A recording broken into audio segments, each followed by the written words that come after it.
everybody. Welcome to this episode of the Disc Golf Answer Man. I am Bobby Cool, Daddy Slick Breeze. And I have with me Eric Nashville McCabe. Nashville. And down the table we have Robert. Let's not talk about the weekend, McCoy. Can we just move on, Can we guys? just skip this? Burn. Can we just cut it out? So, Eric, Yes. you are leaving to tomorrow to go to Nashville. Tell us what's going on there. I got somebody reached out to me, a family reached out to me about wanting to put in a private course at their home. I think they had something like 9 or 10 acres to work with, and they just wanted something for the family to enjoy. So they called us up and asked, how much are baskets, tee signs, and the whole 9 yards. So shot them over a quote, and they were stoked. They're like, when can we do this? Can we do this now? That's awesome. And timing was really hard with GBO coming up. Yeah. And I've got a lot on my plate after heading out tomorrow. That's awesome. Yeah. Well, good for you. I hope, have you checked the weather? Going to be good weather? Or? It's going to be beautiful. Nice. 70s, no rain, none of this stuff we all have had here the last 12 months. Well, cool. Well, you'll have to definitely check back with us and let us know how that goes when you get back. If you guys, I've said it before, but I want to make sure you guys follow Eric McCabe on Instagram, Eric_McCabe, because while he's out there, he likes to take a lot of photos and let people in on what he's doing when he's out there designing courses. So make sure you follow him on Instagram. Now, Robert, I'm not trying to come down on you because I know it's frustrating when you have a bad weekend, but kind of maybe be therapeutic for you. Yeah. So walk us through what happened. Just let it all out. Right. Start crying. We should have had a couch. We should have had the couch here. Yeah. Yes. I'm already past all the crying. Okay. I did that. No, we went to Danny. And we haven't talked to you about it. Danny Lindahl, Corey Overmeyer, Brian Shintaku, and myself went to the Vintage Open in Russellville, Arkansas. We got to practice the day before both courses, and then played one round each day, Friday, Saturday, Sunday at Old Post and at Pleasant View. Is that right? Pleasant View. They have great courses there. Like, they're super fun to play. There weren't but 1 or 2 holes that I thought, hey, this would be a good change, because they were just really cool, fair. So Pleasant View had a lot of wooded holes, so if you're hitting your lines, you're going to score. If not, then you could get in trouble really quickly. And so on our practice day, it was awesome. We just through the woods, made all our putts. It was great. And Friday, the weather was actually pretty good. It looked like it was supposed to rain, and had rained some the night before, but it held off for the most part, which was awesome. I took 2 double bogeys that round, and everything else was all right. And it ended up being a 996, which was fine. It really just could have been better. Like, I took a 7 on a par 5, just getting in trouble and making a couple of bad decisions, bad kicks. What can you do? The next 2 rounds were sustained 20-mile-an-hour winds with gusts up to probably 30 or 35. Ouch. And it just, I threw the disc where I thought it needed to go, and then it went somewhere else. And so I scored very poorly the last 2 rounds. But Team DD had a really good showing out there. Zach Melton and Eric Oakley tied for 3rd. They both had pretty solid weekends. AJ Risley and Peter McBride were right there, I think just below 3rd. I think they finished around the 5th to 8th area.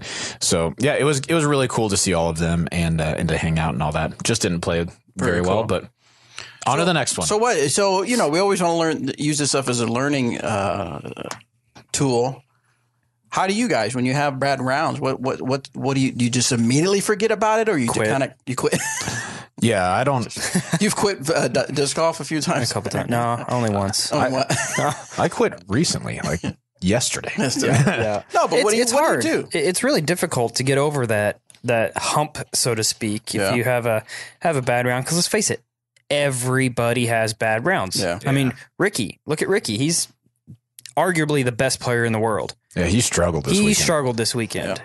And you just kind of just chalk it up, move on to the next one. You got to, when you're on tour and touring and traveling, you just got to really, kind of forget about the past and move on to what's ahead of you. It's kind of like in the middle of a round when you're playing bad, you have a bad hole. You just kind of got to, try to have the short memory and just move on, really. I mean, there's nothing you can't control what's already happened. Yeah. And just try and learn everything that you can. That's really it. Think back. What can I learn from this? Then leave it alone. Can't linger on it. I usually try to take the 10 to 15 minutes after my round. And if I'm going to be sad about it, that's the time that I'll do it. Or just Why? No, but just trying to think back through what could I do differently. Where did I lose strokes? Knock that out, make a mental note of it, move on to the next. There you go. What'd you do this weekend? This weekend, I was super lazy. Lazy? Well, not super lazy. I took my laptop home, which is really nice to be able to do that. I did a lot of email stuff. I did a lot of prepping on the GBO mobile app as far as scheduled posts and scheduled stuff like that. So a lot of GBO prep going on for me over the weekend. Helped Shane move into a new house. Oh, nice. So did some stuff like that. So back's hurting a little bit this morning, but not too bad. I did something I've never done in my life this weekend. I like it. I went to a concert by myself. Oh, that's right. Oh, wow. Aw. By myself. I didn't know you were by yourself. By myself. Friday, tears. Friday, Zach Newhouse and I, and Denise actually ended up going with us as well to Kansas City to drop him off at the airport. Okay. And we took Ralph because Ralph's the disc golf dog in the family. Right. So we had to leave Maverick at home in his little cage, his little kennel downstairs. And, by the time we got to Kansas City, played golf, dropped Zach off, drove home, I got to thinking, I'm like, well, you're not going to want to leave Maverick in his kennel again all night. And she goes, yeah, I probably just need to stay home. I'm like, all right, cool. Well, I'm going to the show because I already bought tickets. So I went and saw Mac Lethal actually Friday night at the Granada here in Emporia. He was with a guy from Emporia, actually, originally from Emporia, another kind of rapper, YouTube sensation, and then also another one named Wax.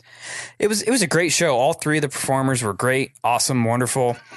It was bizarre though, because usually when you go to a concert and there's three headliners, you're going to be there for about 4 hours. Right. You're going to be there a good period of time.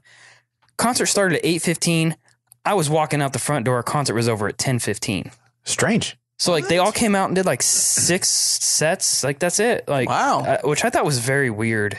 I get the first two, but you would think that the headliner would want to stay out there for an hour and a half, 2 hours. I don't know. So I thought that was kind of weird, but it was a good time. Was the theater full at all? Or? Not even a little bit. Maybe that's why. It could be. I mean, I sat up in the balcony just because they didn't have the seats down low.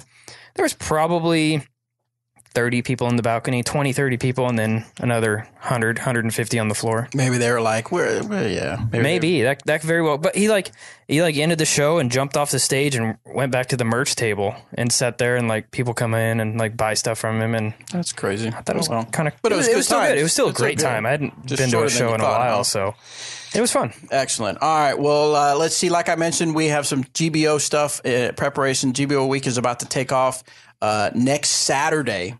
The 21st is actually when things really start kicking into gear. If you're coming to Glassbone Open, make sure you check out the event schedule on the GBO mobile app, also at glassboneopen.com.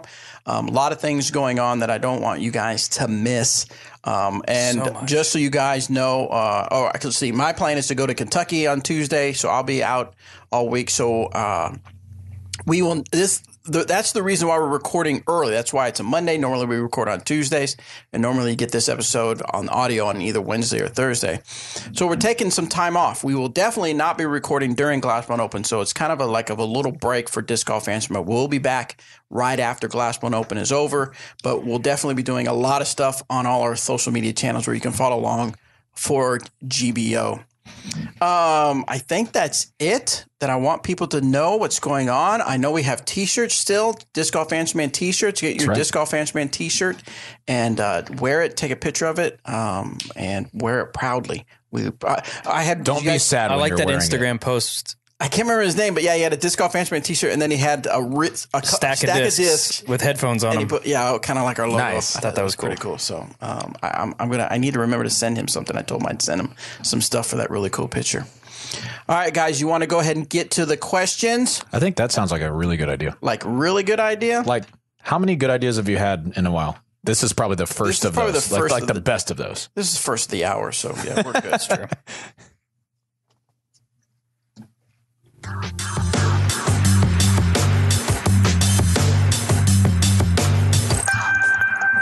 All right, guys, as always, maybe you can go to discgolfanswerman.com, leave your disc golf questions. In fact, I've opened it up. Now, we still take the speak pipe questions, which is your kind of like a voicemail, but I've also opened up the Google form. So we are ready to take on more of your Google form questions. And we've added a new thing where people can actually put it in categories. I don't know why, but I thought you were going to say caps. Like, You can put it in all caps? yeah, like, You can yell at us. I don't know why I thought that, but that's just the first thought that I had. Go ahead. I'm sorry. So if you want to say it's your all caps. No. So Why isn't my forehand better?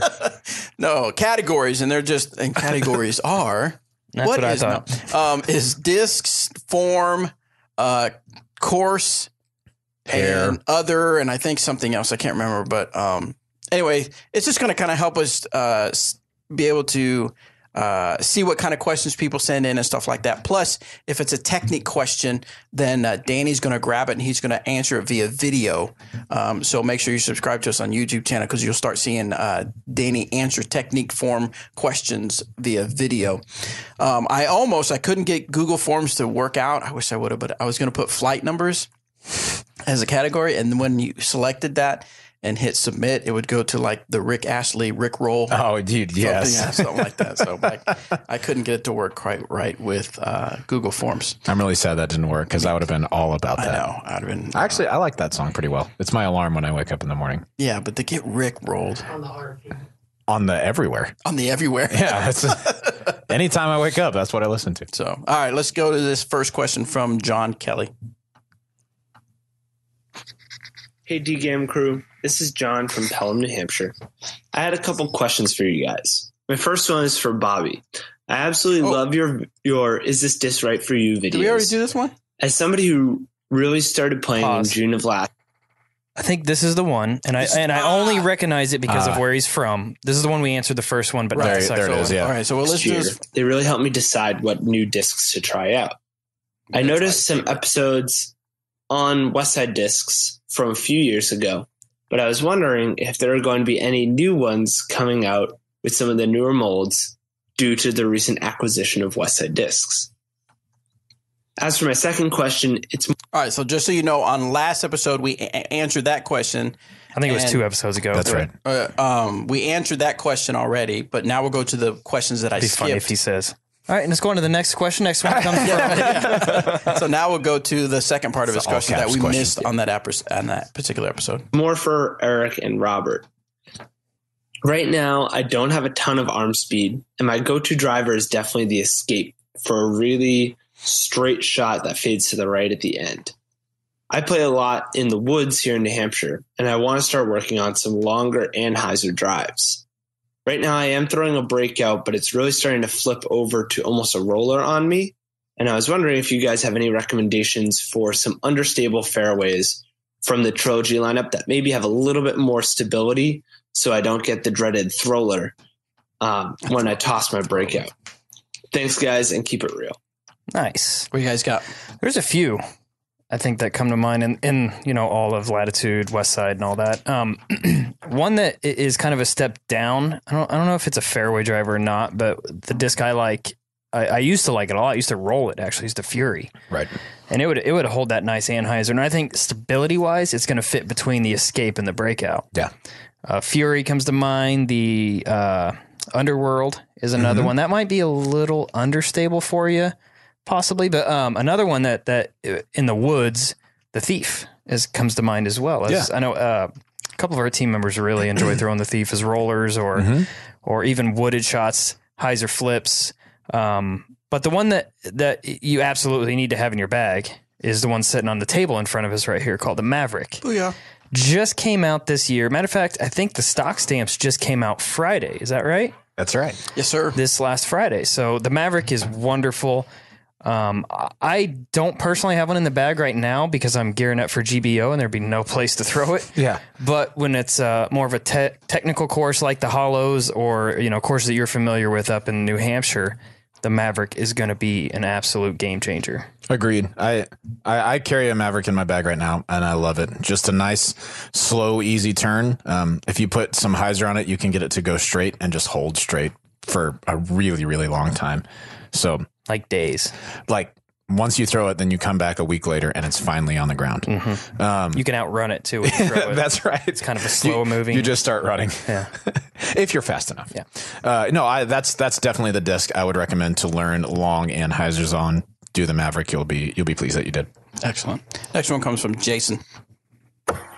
Hey boys, question for you from Jason in Southwest Michigan. Was wondering about when you throw a disc and it comes to rest right next to the edge of water, and maybe it's a windy day and the water is moving a little bit and the water line slowly moves up and back like normal water line does and pulls your disc into the water. You saw it land inbounds and sitting there, but when you got there, the water had pulled it into out of bounds. What would be the ruling on that? Secondly, I have searched. What's the ruling? Pretty sure once a disc comes to rest and the group can agree on where it landed, whatever happens to it after that happens, right? So then it's irrelevant to where it ended. So this has happened before when I've played in the woods and there was the 2 meter rule in effect. I had a player on my card throw a disc that landed in the trees and we watched it. I mean, it was sitting up in the trees and it was pretty windy that day. So he was first to tee off. He teed, everyone else teed, and we walked down the fairway. And as we arrived at his disc, it fell out. And he said, "Oh, it's perfect. That's perfect. No 2 meter." No, false. Like that had established its Used spot to in the be tree. the other way. Really? It used to be as soon as you get there and spot the disc. You know, I mean, back when I first started playing, obviously the rules were a little different. The 2 meter rule was in effect everywhere, not just in California. Yeah. Or parts of Europe and Phoenix. And a little bit of Texas. Yeah, I don't understand it. Dumb. Just anyway, away with it. Yeah. But yeah, no, you're safe. Yeah. You're good. As long as group discretion. It's kind of like if your shot lands by a road and a dog picks it up and drops it in the road. Yeah. You're Exactly. Once it's established a lie and everyone can agree that's where it was, whatever happens after that is out of your control. You don't have to worry about it. That sort of reminds me of I can't remember what year it was at the Memorial where it flooded real bad on hole 17. And was it you and is it 17? 16. No, 15 actually. The really long one to yeah. Okay. It was flooded all in that little ravine or whatever you'd call it. And I think, was it you or Yuli? I know Yuli was out there. I was in the middle of it and like I had a choice to take way back or just walk in there and do it. And I just walked in there. And then nice. And then I know Yuli had put his mini down. And it started floating away. That's why I use a metal mini. You don't have to worry about that. Way down. Funny. Let's see the second part of this question. Yeah. Searched on the internet and seen videos of dynamic discs all over the place of Eric McCabe. And I believe every single one of them, picture, video, etc., all of them have a hat on. I got to know what's underneath there. Not if much. It's shaved, if it's short, if it's getting longer.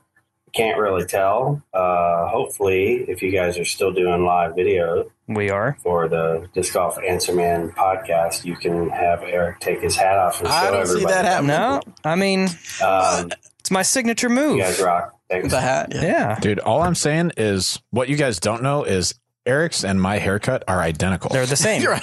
He just wears a hat and I don't. That's true. No, it's weird because it's brown hair too. It's not even red hair. Like it's so interesting, but it works. It works for us.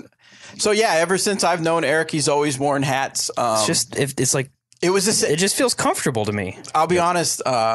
When the first time we traveled together, or I can't remember what it was, I remember I thought, okay, when we go to bed, now of course we're sleeping in the same room, but we're not same sleeping bed. In the same bed. Yeah, no, same bed. When we go to bed, when we great go to way bed. to start the story. I know. I was go in my bed. mind. I was like, I want to see what he does with his hat. I want to see what happens. Because I had the same thing. I was like, what's going on underneath there? I sleep in it. Okay, here's the thing: is that I can't remember how it happened, but I happened to look over to check him, and it just was in front of his. How you have the hat in front to kind of like that, and I was like, "Dang it! Now I can't." Was I sleeping with it on? Yeah, you had it. It was almost like when you're outside and you want to cover the sun, you just went like that. With the lights on, like when cowboys would put their that cowboy could be, hats. I don't know. No, usually, I like to wear a hat. There's not much under there, though, in case you were wondering. Yeah. If you are really curious, there's pictures. Go to my Facebook page. Go to his Facebook page, and there are specifically some pictures where he went to somebody's like wedding. a wedding, yeah. Clay's wedding. There's a bunch of pictures. Just got to look for it. So anyway, just gotta look it out. Next one is from Panjami. Hello, Disc Golf Answer Man. It's me, Penny Pesonen from Finland. This time my question is about the new Chore fundraiser discs, the Lucid X Trespass specifically. I absolutely love the Trespass. It's my go-to driver. It's really consistent, reliable, controllable, and very predictable. I just love it because it fits perfectly to my game at this point. I've been fantasizing about a bit more overstable version of it. And then finally the Lucid X came out, but unfortunately for me, it's only available through your online store. Not true. In America, so I really can't afford to order one disc all the way from United States. So I was wondering that is it gonna be later available through your retailers in Finland? Because I would really love to have one, but I really just can't afford to order one from the States. So thanks a lot, guys, and appreciate all that you do for disc golf, and I love it when you keep it real.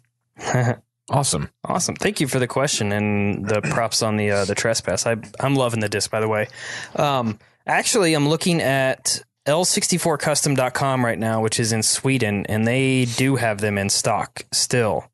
I'm not sure how many they have, but they do have orange and some pink ones, and I know the pink ones sold out online here really fast. So go to L64custom.com, and you can pick them up there.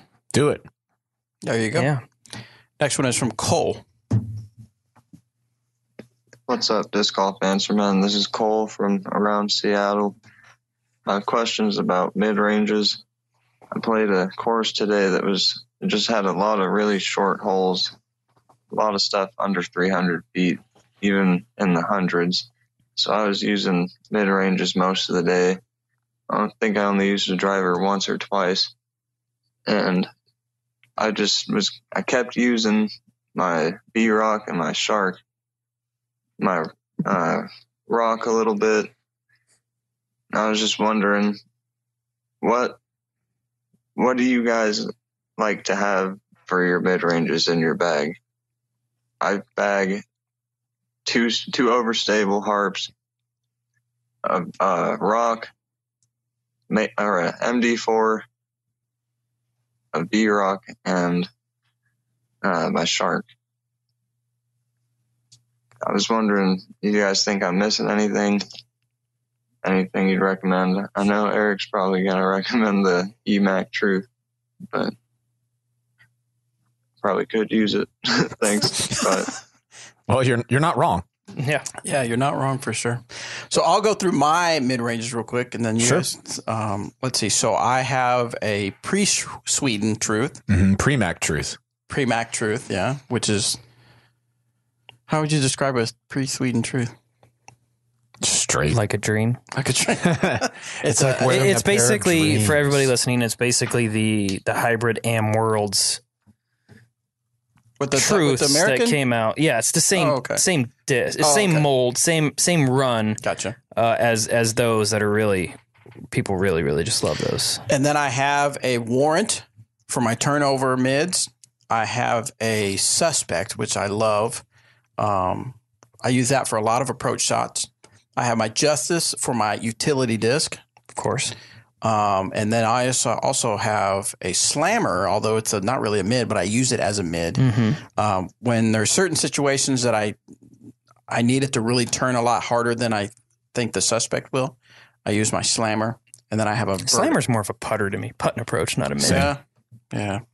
Kind of like the Harp as well. I know he had mentioned the Harp, but It's like a tweener, but yeah, it's more of a putter to me for putting sure. approach. Then I have a Verdict, which I use if I need it to go a little straighter, a little longer than the Suspect. That's a lot of mids. I know. Sometimes I think I have too many mids. You're so crazy. I don't know. Do you think it's too many mids? I mean, all of them do different things. That's true. Although you get one EMAC and they do all that. They do. I just don't have. I don't play enough to have different stages of beat in on certain discs. Yeah, no, I get it. Makes sense. What do you guys got? I carry 5 EMACs? About right. 4 or 5, depending, and different wear and tear. One, typically I'll have one that's relatively new for tournaments. That's here's the thing: when I start playing a tournament and I get into a groove and I'm throwing one disc well, throw that it's the disc only over. disc I'm throwing, It's and so it true. works, and it works so well. Every hole, like, Yeah. 400, I'll just throw EMAC. Yeah, But like the same one. The same one all It's day. it's so I need funny. an Annie, boom, Annie. Hyzer, I can throw a little Hyzer line on it. Yeah, It's so funny, but it's true. it And, is like, true. It and works. It's not a shameless plug. It is, but it's not. Yeah. And then honestly, right now, the only other mid range that's in my bag is a Justice. Yeah. And it doesn't come out very often. It comes out during windier conditions, or if I need like a little forehand approach or something like that. But those are the only two mids that are in my bag. Granted, I can throw the EMAC up to 400 feet. Yeah. And then the next step up from that would be, a Getaway or an Explorer or something like that. So. Yeah, my mid ranges are similar to that. Although I recently put a Verdict back in the bag. Did you? And I've been liking that pretty well. Just nice, consistent fade to the left. And I carry right now 3 EMAC Truths, but I've carried up to 4 or 5 as well. Pretty new one that's just nice and stable, and then one of the Team Hybrid ones from a while back. And that's just really, really super straight. And then I've got a pink satellite runner one that will move a little right for me. And then I carry a Justice, and that's about all that I carry. Because really all you want to cover is overstable, straight, and understable. That's what you need from your mid ranges. So if you have too many things in that area, like if you have 3 understable discs, you probably don't need 3. You could get away with 2 or even 1. So for this particular question, I would recommend I think the MD4 sounds kind of Verdict-ish, so you might give that a shot if you like that. And then an EMAC Truth. Honestly, I know that Eric's sitting here and his name is on the disc and he talks about them, but he talks about them because they're good. Like, they really, really are good. You can do some pretty incredible things with an EMAC Truth. So check it out. Truth. Next one comes from Swampy. His email address is g'day. So maybe he's from Australia. I don't know. We'll find out. Swampy. G'day, lads. Swampy here from Down Under. To kick it off, a big thanks for Damn Jam. It's a ripper, fellas. I crank it up during my lunch breaks at work when I practice my putting in the underground car park. So, question. Okay, just to explain, he's talking about the Gam Jam. That's, of course, the Disc Golf Ranchman Spotify playlist, where if you enjoy the music that we put in our videos and our podcast from time to time, you'll like that style of music. If you need something to listen to while you're putting, while you're working out, while you're painting, while you're playing, While you're listening to Disc Golf Answer Man. Yeah, while you're listening to, you can pull up that playlist on Spotify. It's just the Gam Jam, DJAM Jam. And I have someone who's replicating it on Apple Music, so you should be able to find it there as well. All right, let's go to what he has to ask. The group of turkeys I play with had the absolute honour last year of hosting a side event during the Australian Nationals. So can you go around the table and recall the best and worst things you guys have experienced during a tourney? Whether it's something a TD put in place to the choice of paper cups available for you to have your drink in, whatever. Cheers, lads. Happy throwing. Nice. The worst thing? Worst thing? Well, you said the best and the worst. Yeah. I know the best. Go ahead. And I'm going to sound biased, but so be it. Don't care. GBO with the GBO app. The app. Best thing I've ever experienced at a tournament, hands down. When was it? Last year we had some bad weather delays. I kept getting notifications because they would push out notifications to the players. It blows my mind that nobody's caught on to this and tried to do it or also replicated it because it's amazing. And you can get on there and ask questions.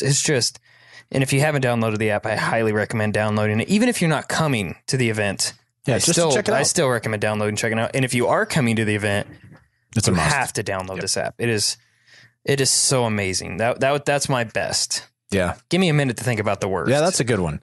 I'd say the best isn't particular to one event, and it's not even about an event so much, but the implementation of UDisc Live and keeping stats at events. Yep. I think that's so cool. Another app. Again, yeah, definitely. If you don't have UDisc already, get it. Get the paid version. Support Matt and Josh. They are the real MVPs, some real bros. But it's just so cool to get to watch the stats on there to keep up with those. it keeps up with your stats when you play rounds with your buddies. So any event that has that, I'm always excited to see that, because it just adds another layer of depth to your understanding of the tournament. Instead of just looking at a number at the end of the round, you can see how that person got to that number. You can see how bad you played to get to that. Yeah. You can go and recount all your sadness from the shots that you missed. What do you think, Bobby? So the best thing in disc golf or best thing at a tournament? At a tournament. At a tournament. Best thing you've seen at a tournament.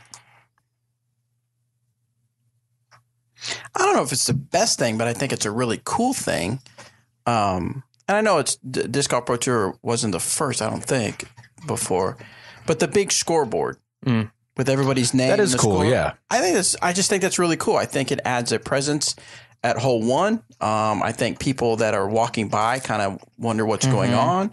USDGC did this a few years back before the Pro Tour was around. I remember seeing that one there and thought it was pretty cool. Coming up the 18th green and thinking, what am I at? And then looking up at the board and seeing, where I was placing and what I needed to do on the final hole and that kind of thing. And that is cool. Being at events, I've walked by and happened to look up just to kind of see what's going on or where people are at. And I think it's kind of neat. Just adds another level to it.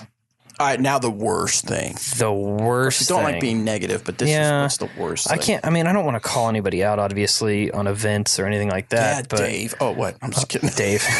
Yeah, Dave's totally not here. made that up. Honestly, just not being prepared, I think, is the biggest thing. Not being prepared for the event, meaning having all the OB marked, having the caddies book complete, or at least a print off somewhere online.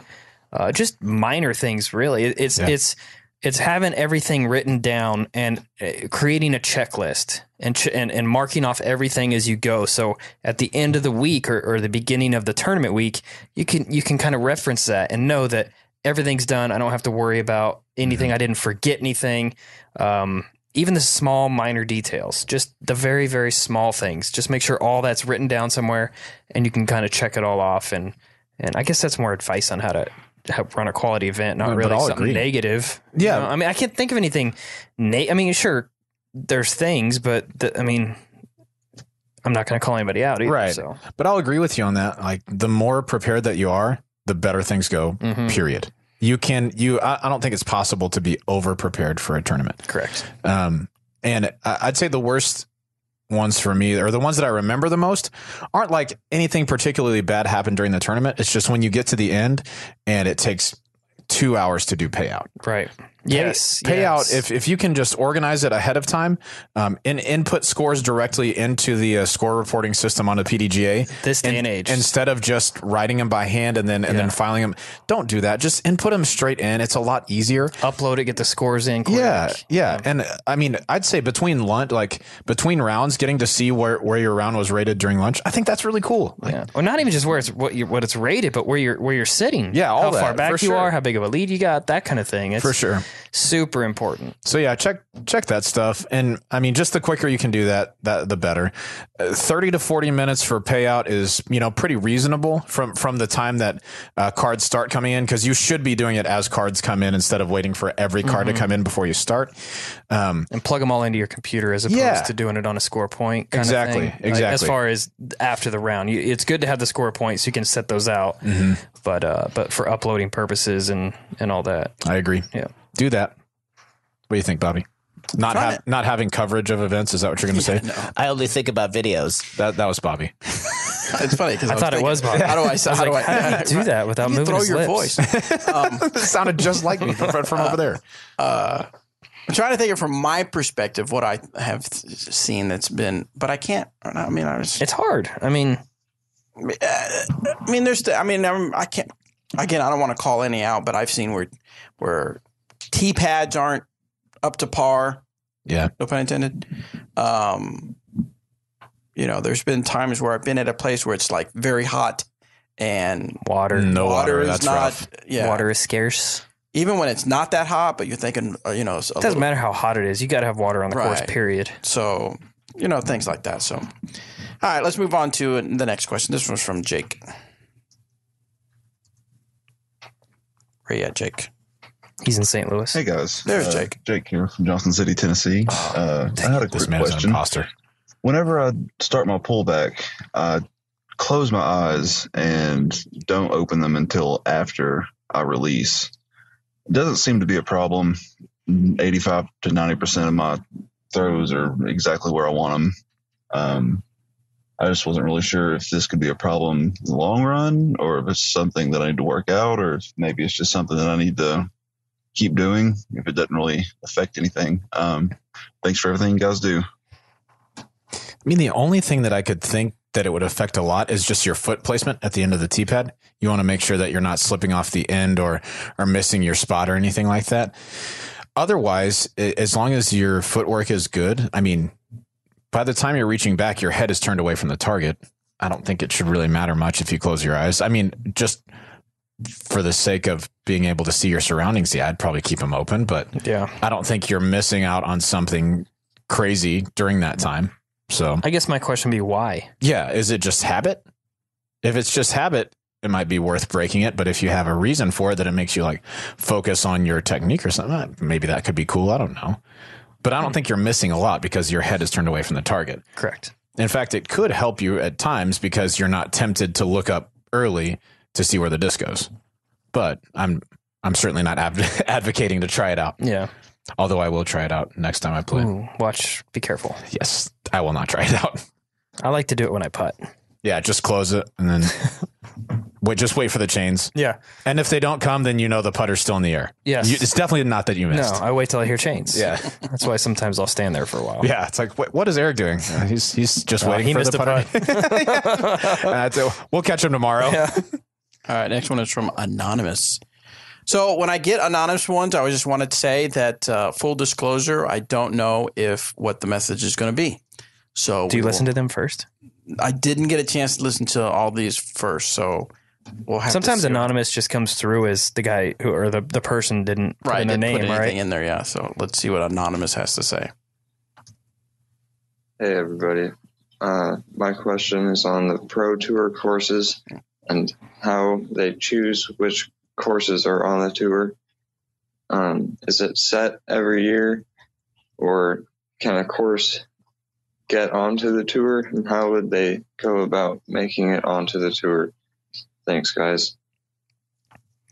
Good question. I know at the end of the year, I guess Steve Dodge kind of, goes through the events and sees. I'm assuming now. This is just me assuming, obviously, because we're not involved in the Pro Tour really in any way, except we sponsor it. Right. I assume he kind of has his staple events that are going to continue to be Pro Tour events, but there's every year that the Pro Tours happen, there's been new events on it. So if you have a course or an event that you want to be on the Pro Tour, my suggestion would be to reach out to Steve Dodge.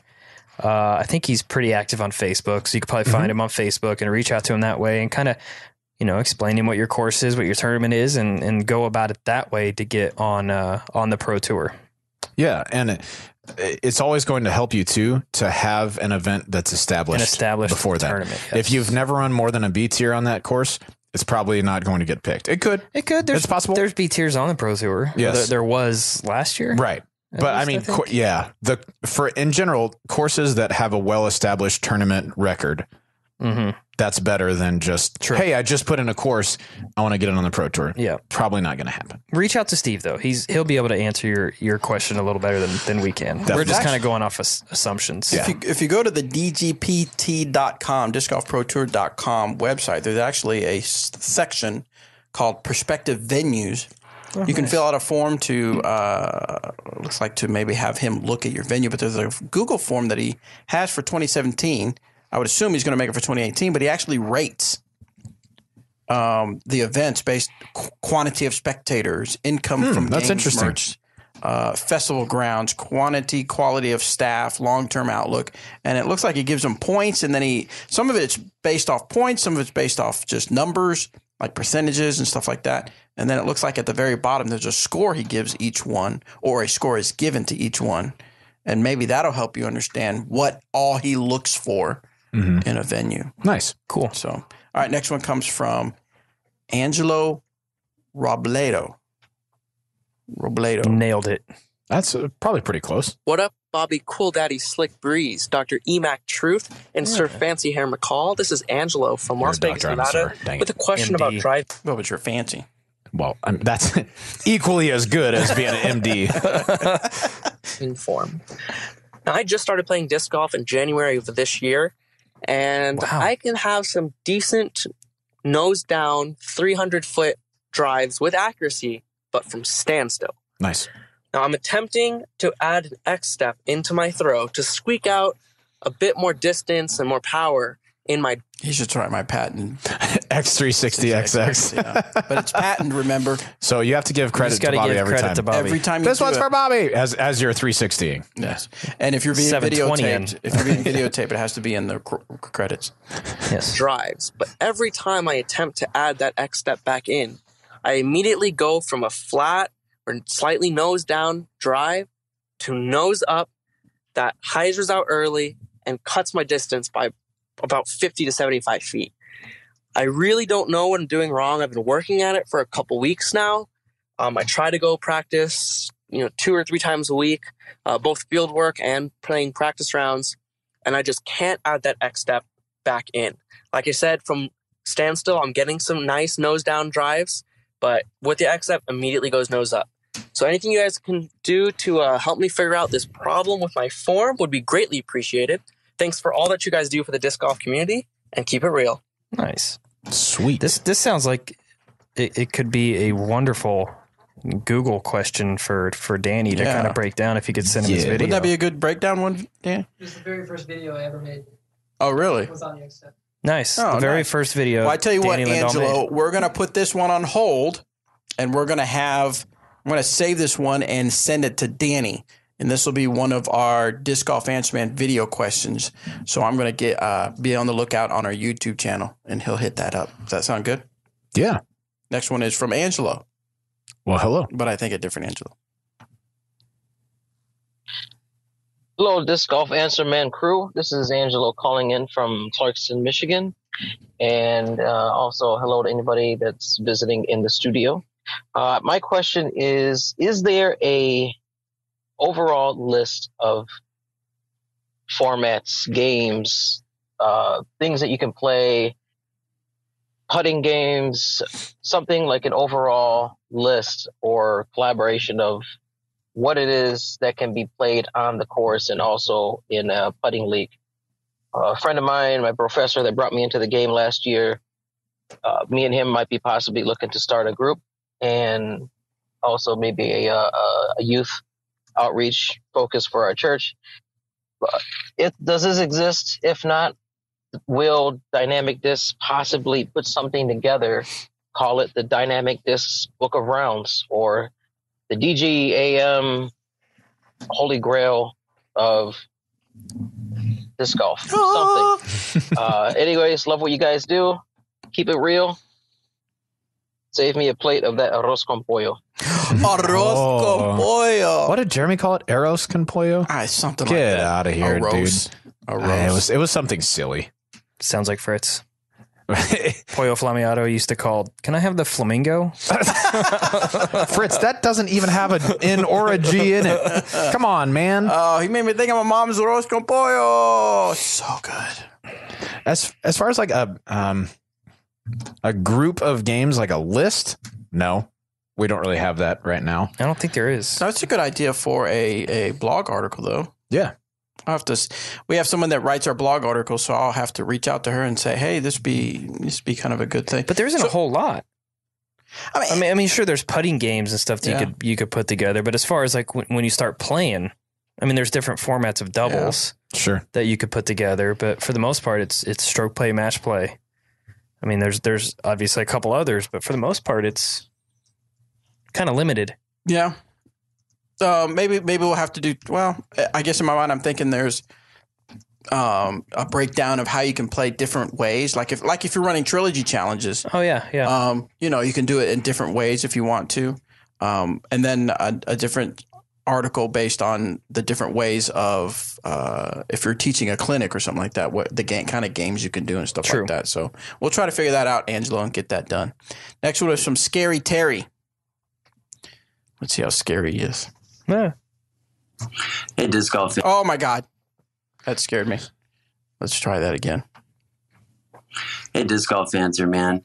Terry Sycamore here from San Diego, California. I have a couple questions for you guys, but it's really hard to get it all in on one of these speak pipes. This is like my fourth attempt, fourth and last. So I'm just going to include one question. But first, I want to say I love the show. I love what you guys do.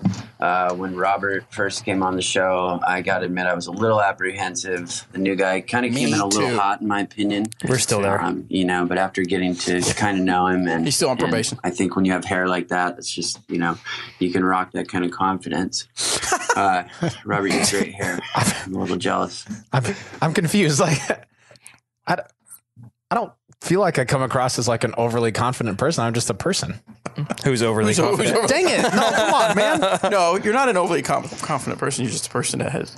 Anyway, here's my thing: is he said he had trouble getting his question in, and he's 41 seconds in, and he hasn't asked. Is it because of the hair? Like, it's just hair, man. I have hair. It's not just hair. Shave it off. We'll talk about it later. I won't shave it off. Oh, there you go. Then it's not just hair. Dang it! It's just hair, though. I remember what was it? It was who was it? We were Zach, probably. Was it? No, we were doing a free bet, range here, and someone said, "Oh yeah," he said, if you win, I'll shave my beard. It was Zach. Yeah. If I win, you shave your head, and I was like, no. And literally, like we know Robert as a positive guy. Yeah. Right. And even when you make fun of him and you pick on him and we tease each other, he goes with it, everything. But as soon as that was mentioned, he was like, it was kind of like whoa, wait, okay. Guys, let's hold the phone for a second. Don't you ever talk about my mom like that again. Yeah. That kind of thing. Right? Yeah, that's right. Yeah, it was like one of those. It was like this is something that's near and dear to me. That will never happen. Yeah. I've shaved my head before, like not straight to the skin, but I mean like buzzed it to a 1 or 2 guard. How long ago was that? I was in college. I was cheap and I didn't want to get haircuts. Yeah. And I wouldn't call it like a great look for me. It's fine. It's fine. No, it was one of, and I'm not picking because I mean, at a time when I had full head of hair, I took some pride in the hair. I'm protective of it. I used to have hair down to my shoulder. Yeah, I've had mine's been longer too. Not as long as that, but like pretty long. But like my brother is 3 years younger than me and already has like quite a bit there goes the light. Good catch. Already has like quite a bit of like, salt and pepper, like gray and white in his hair. He's losing a little bit of it. So I'm just trying to hold on to it as long as I can. Have you ever had long hair, Eric? I did have long hair in high school. But like long? It was long. Really? It was like, it was the 90s. Yeah. So parted down the middle, probably almost down to shoulder length. Sick. Yeah. Was it red? Oh yeah. I mean, obviously you're. Yeah, but I mean, it was like really. Yeah, it was like red. that shiny. It wasn't red? like, oh my god, that guy's. It was like more like a shiny dark red type. Like, yeah. Okay. Yeah, like reddish, brownish. Right. Gotcha. Cool. Color. What was this question? Oh, we haven't got. Yeah, we haven't gotten to it yet. Right, here we go. Sorry, Scary Terry. And I'm sorry if I come across as like too I'm a guy. I'm just who has hair. Well, in this arena, that's overly confident. Dang guy with hair. Super true. I'm sorry. True. I'm sorry. I'll tone it down. Here we go. Anyway, my question is, what is Dynamic Discs or any of the Trilogy companies doing as far as the to counter to kind of balance out the environmental impact that producing plastic has? I see a lot of biofusion. A lot of companies have their recycled blend, but I see a lot of promotion of buy this disc. You guys keep producing discs, but where do these discs end up? And what do we do with them when we're done? And, what's the future of this? Are we just going to keep producing discs, or is there a plan? Because plastic is bad, but we love throwing it. And I think that maybe there should be some. Well, yep, Did he was run out of right. time? Yeah, so he's right. He has a hard time fitted in there. So this is the time in the podcast where Bobby likes to keep it real. I like to keep it real. The views and opinions. And before you go any further, oh yeah, go ahead. Who throws discs away? Like, I mean, have you ever thrown a disc away? I think that's actually that's the part we have to worry about. Not worry about. We have to figure out is how do we help these people maintain their discs? Because I don't know anybody. I would imagine there's even some people that have broke discs or cracked discs that they keep them because it's like, well, Sentimental. I got a cracked disc. You do raise interesting points. What are we going to do? I mean, obviously, we want to try to be responsible. But I am very thankful that he brought up the fact where he says we all know that plastic is bad, but we love throwing it. Because we have had ridicule about plastic, and yet I'm thinking you're a disc golfer. Everybody's using plastic, except for obviously Vibram, who used rubber, but they're out of the game now as far as disc golf. The thing is that there's things that I can't talk about just because they're in the experiment. No, I don't want you guys to think that we're whatever, but we've looked into that type stuff. Yeah, we've researched it. We've researched using other products and stuff like that.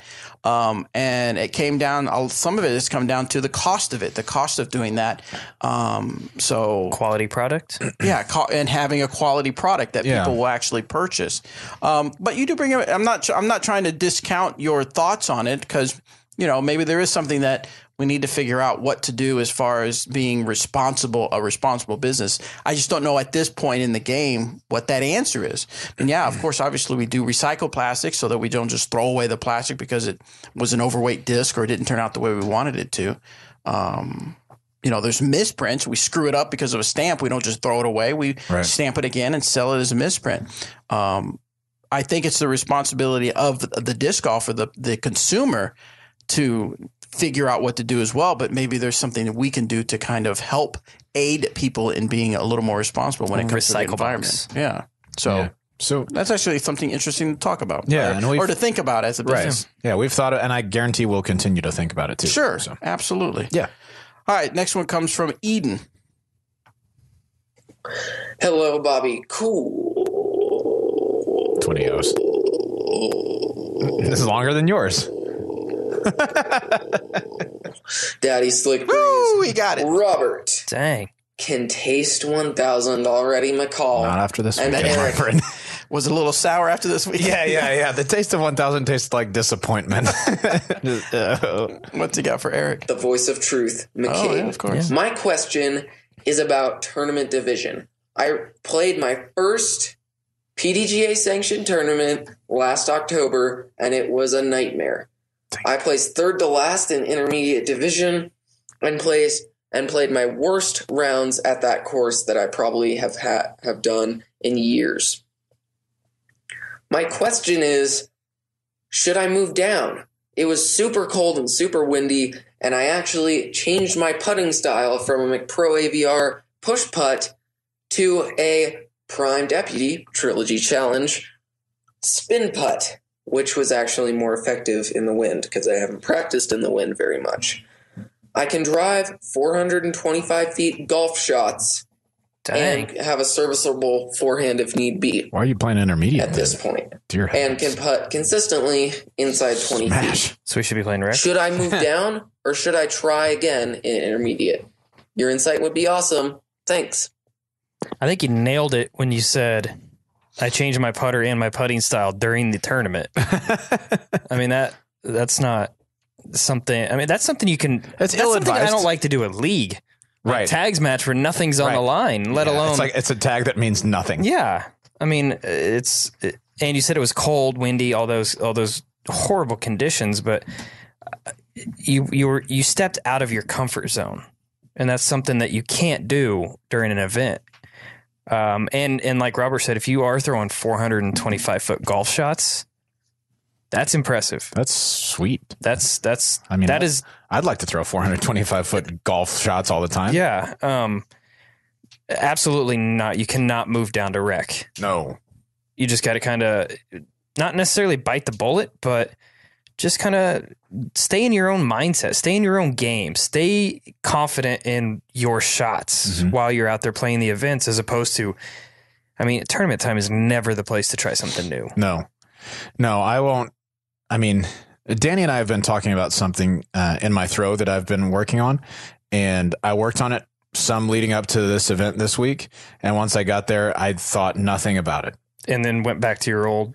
Yeah. I mean, not like, I mean, I didn't intentionally think I'm not going to do that, but I didn't think, hey, this is the thing I need to focus on this week. Right. What I need to focus on this week is playing golf. Yeah. I didn't focus on it well enough, apparently. But still, making a change that close to an event or during an event, trouble. Do it in practice. Drill it out in the field, drill it out by the basket, like get all those putts in. And then once you're confident in that, you can, and it's your routine, like it's what you actually play like all the time. That's when you can take that into an event. So I wouldn't change anything like that. And I certainly wouldn't move down to rec. That would be awful. And you said you got third from last in intermediate. And part of it may just be that you've played on those courses so many times with no pressure. Now all of a sudden you have pressure in a tournament setting. And that changes everything, you know? It's amazing when that 2-minute warning goes off. It's like, how do I throw this? What changes in your mind? Yeah. Everything. Yeah. I'm sad. Yes. And scared. You said the word treble, and it sounded like you said treble. Treble? Bass? Made me think of an episode last night I watched where Andy dresses up as George Michael, and treble came. The acapella group. Here comes treble. Yeah. Here comes treble. All right, next one is from Jake. Who told you that? Was it Broccoli Rob? Yeah. He was the... Yeah, anyway. This one's from Jake. Hello, Disc Golf Answer Man. This is Jake from Southern California. I listen to you frequently, and I appreciate all you do for the sport.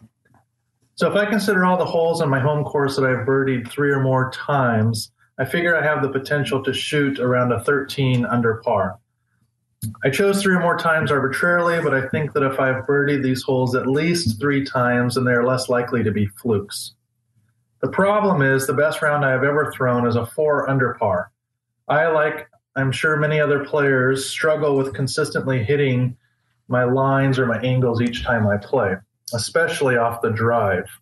I feel pretty good about most of my upshots, and lately I've been feeling pretty good about my putting as well. But the drive specifically gives me a lot of trouble. I know I have the potential to shoot a very good round, but I cannot seem to maintain good consistency. Besides simply playing or practicing more, are there any tips, tricks, or drills you can suggest that would help me to improve my consistency?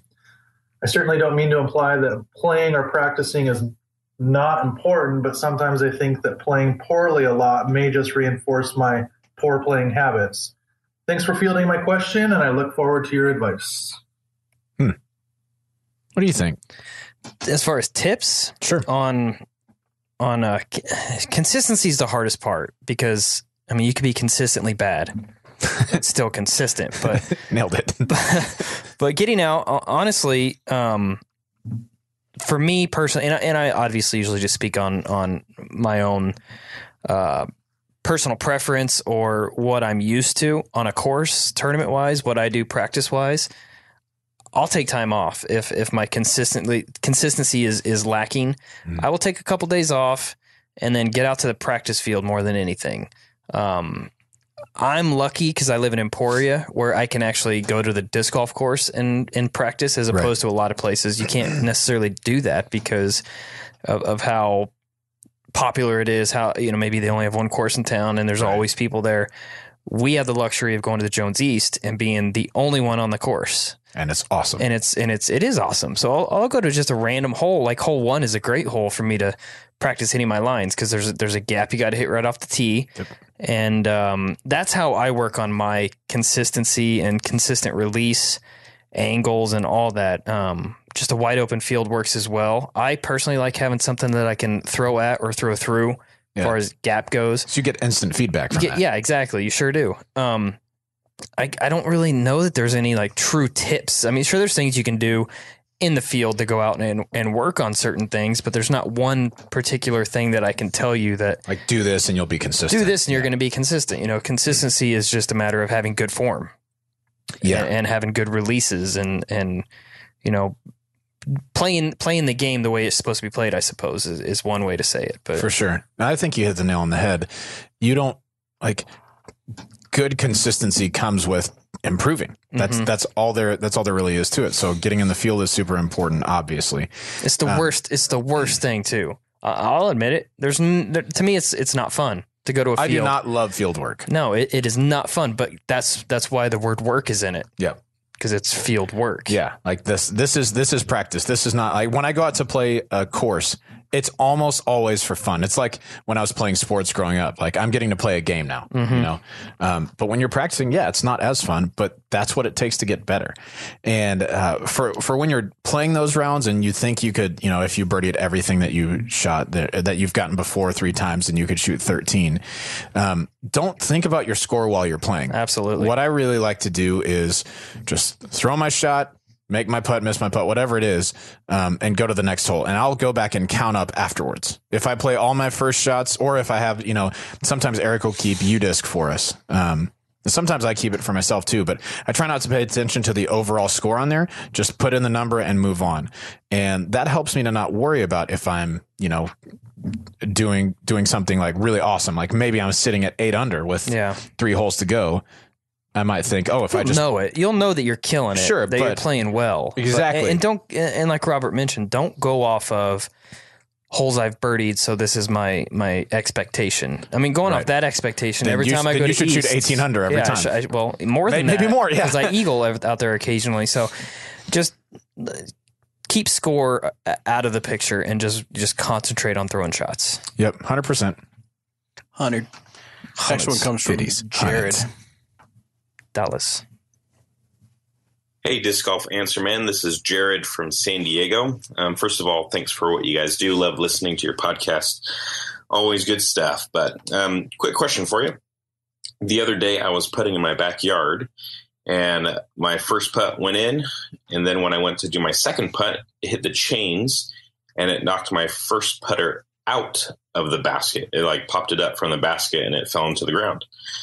So I was thinking, if that were to happen in a tournament round, let's say, if player A, you know, putts it in, but they don't go clear it, and then player B putts it in, and it pops player A's putter out, does player A then have to tap it in, and that's another stroke?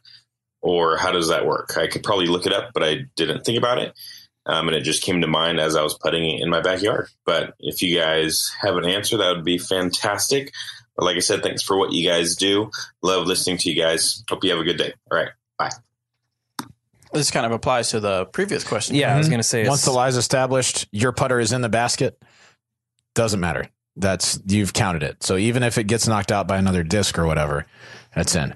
Now, if your putter is in the basket and player B in this situation chooses to putt and their putter gets knocked out by yours or something like that, that's player B's fault, and they do have to tap back in. So there's no interference with that unless player A was intentionally leaving it in there to mess with him. If player B says you can just leave it, they toss it in and it like trampolines off of it and out, you still have to tap in. Right, because you have, as player B, has every right to say, please clear it out. Yeah, please clear it. Literally, I don't care how close I am to the basket, unless I'm arm's length and dropping it in, I will always ask the player to clear their putter out.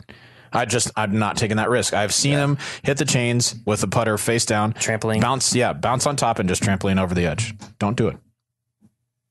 Only you can prevent trampolines.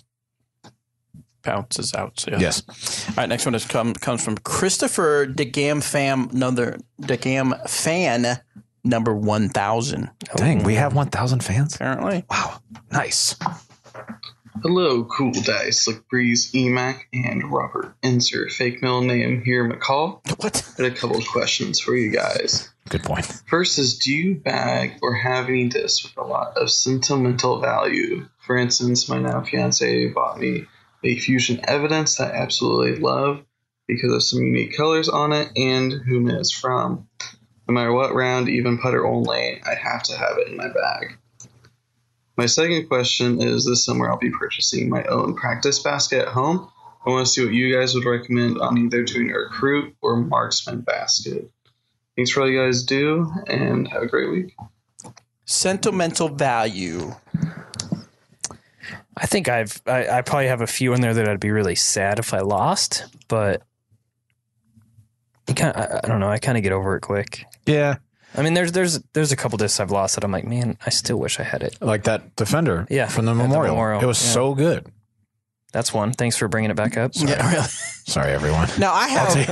I'll take my confidence in hair and get out of here. I don't know, if, like as far as sentimental, then like I have, like you said, I have a few that I would hate to lose. Right, but as they're far not as, sentimental to you. They're just worth a lot of money. right, I have some prototypes that were given, like a Freedom prototype that actually is illegal to use. Illegal to use. I have a prototype harp, Lucid VIP harp that Thomas gave to me and a couple other people when he was traveling over here. Your Truth, and then the Truth, the pre-Sweden Truth that Eric would like to have, and then. But as far as like really sensible that I really think is cool is the one I have Sebastian's Dimax on it. Yep. I love throwing that thing and going, good boy, good boy. Yeah. And then yelling at him when he's when it hits a tree or something. No. So I guess that's the only one I can think of that now the Suspect I do throw sort of has a sentimental value because I've lost it 3 times. It's come back. And it's come back. Nice. In the water, in the trees, and someone finds it and brings it back to me, and it's like it's mine forever. Thank you. I don't think I have any sentimental ones. Like I have a disc. My main thrower Warden is it has Walter's face on it, and he's just Walter loving Matthau? life. Yeah. No, Walter Cronkite. Oh yes. Oh, my bad. Nailed it. No, my dog Walter. He's so happy and just he's loving life. I thought I lost that one the other day, and I was sad, but I found it. Otherwise, no, not really sentimental ones. Yeah. That's the end of that. Yeah. As far as the marksmen and recruits go, if it was me, I'd probably pick a recruit. But there are different viewpoints on this. My opinion on the recruit is that you're aiming at a full size chain assembly, and so you're practicing on the size of target that you're normally going to hit.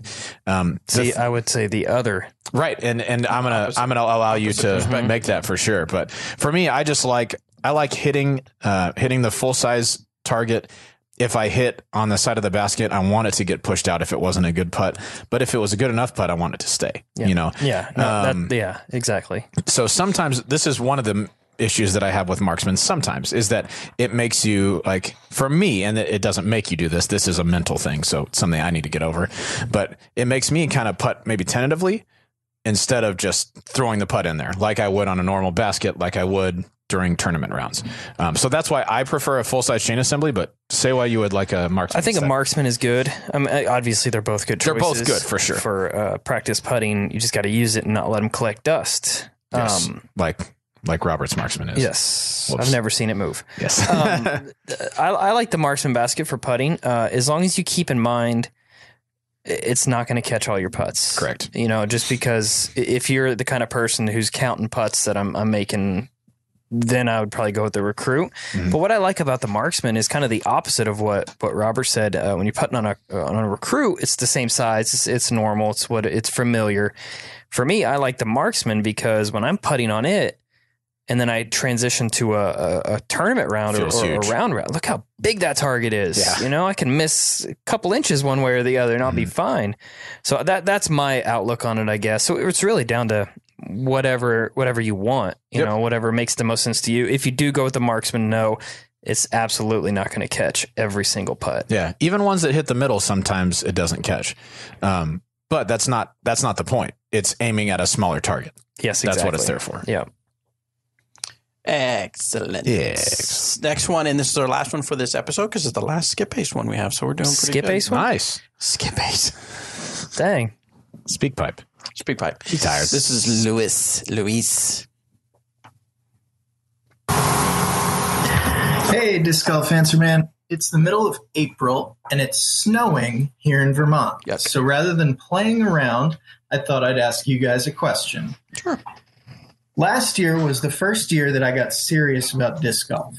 I spent the year playing AM2 tournaments and had success as a left-hand flick and left-hand overhand player.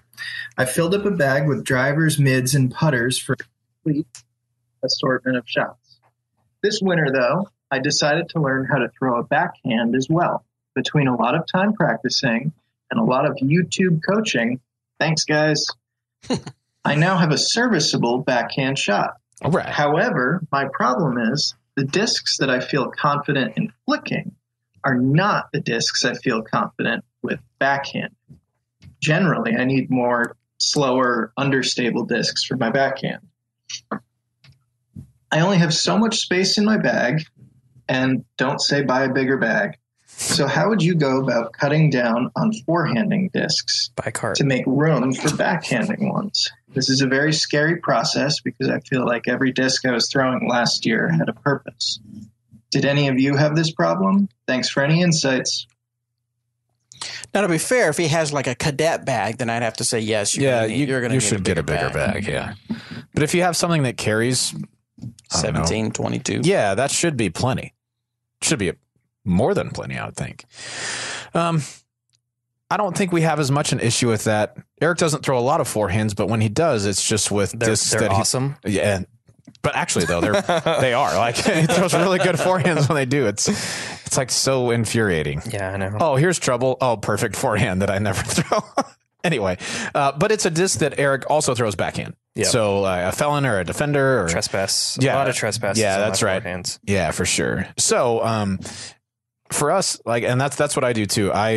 There's one disc that I have in my bag that I only throw forehand just because I like the feel of it, and it's a defender. And the other ones are either backhand or forehand. I like the stability for both. And so what you really have to decide is where that balance is. You know, do you throw predominantly backhand or forehand on this course?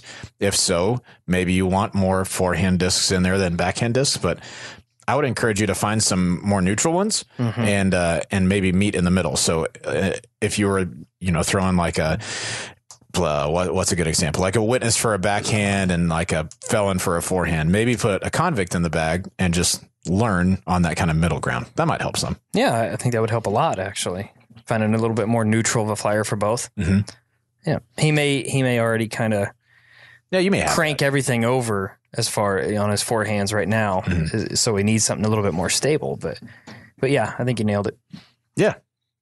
Very good. Any questions out on YouTube that we can tackle real quick, Roberto? We haven't had a whole lot of questions on YouTube. I've been answering those as much as I can. Let me check on Facebook real quick if we've got any.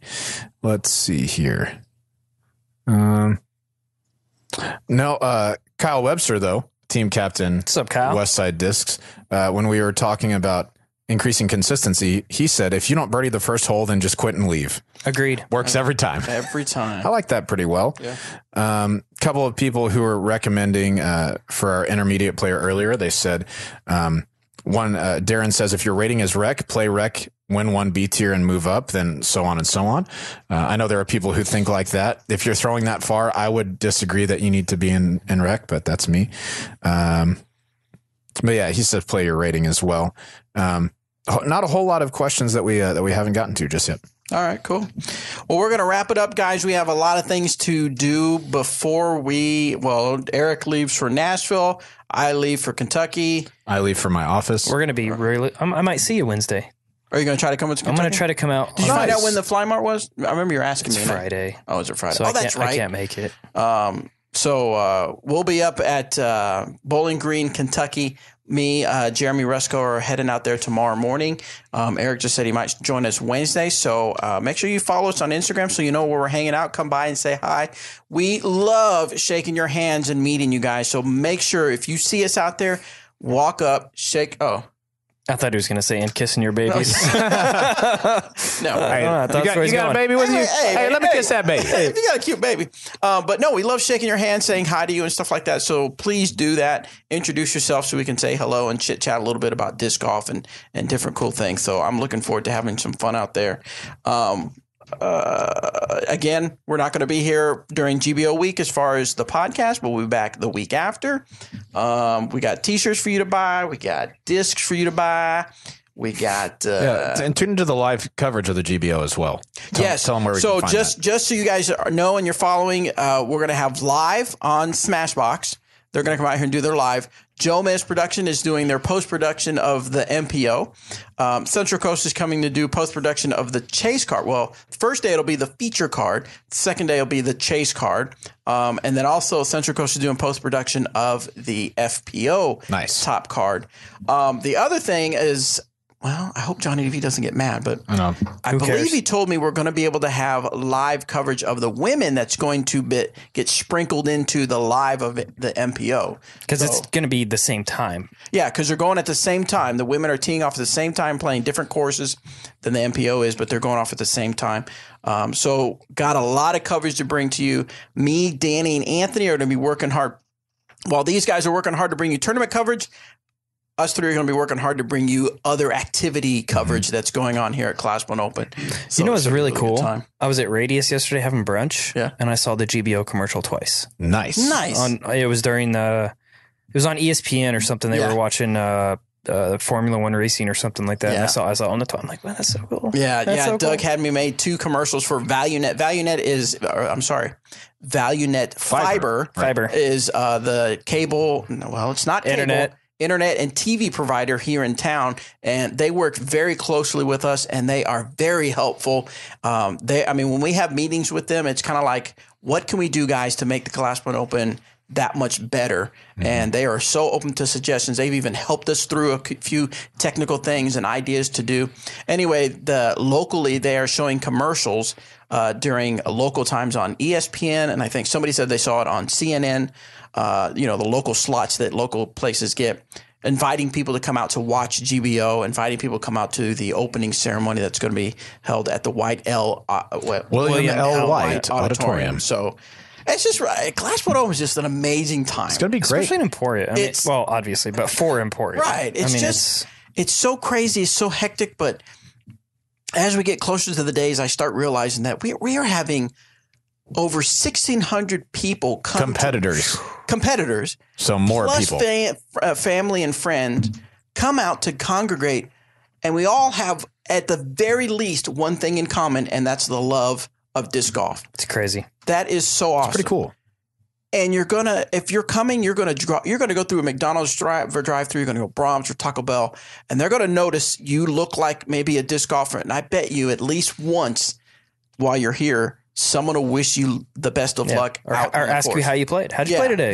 Kind of thing. It's pretty just cool. It's so cool. You're going to see at the very least 5 to 6 signs from local towns wishing you good luck or welcome disc golfers and stuff like that. Yeah, it's going to be really cool. It's just an amazing feeling. I'm interested. So the men's and women's live coverage, I don't know how that's going to go, but I'm excited about it. I am too. So, well, you're gonna have to be ready. I'm gonna be talking. Robert's gonna be the commentator, and then of course, as you guys had at Jonesboro, we had the booth commentary where Corey and Sean did the commentary from the booth. So we're gonna do that again for Class 1 Open, and it more than likely is gonna be right here. Right. We're gonna try to get it at the Country Club, but we're not sure they're gonna have the remodeling done. But have you been to the? Oh yeah. It looks nice. So they're going to do booth commentary here, and Robert's going to have his laptop, and he's going to be looking up stats and just spouting out numbers, answering questions, percentages, and stuff like saying that. words, all stuff. sorts of stuff. Okay, so I got a 1-second app. So you guys got to be on my 1-second app here. Okay. Hold on, I got to record 1 second so that it can go on my app, and we'll go here. And then I'll put it in there. There we go. Thank you so much. Nailed it. You ever seen that app where you record a second a day? Whatever happened to that one you used to do? You took a picture of yourself every day for a year. It started crashing and not whatever, and they never would update it. So I just said forget it. And if only there was a way outside of an app to take your picture once a day every year. Okay, but what it does. But think about it for a second. If only there was an app where you could take a picture of yourself. Think about it. This, you know what it does though? It reminds you. It reminds you. Plus, it would have lines that you would preset, and you would say, so you'd be always put your nose there, always put your eyes you there. You could do that with the grid or the filters. If only there was an app. Anyway. What if there was another way? So anything else, guys, you got to make sure people know about? Just excited for a GBO. Hope to see you guys out there. Yeah. And we're not recording next week.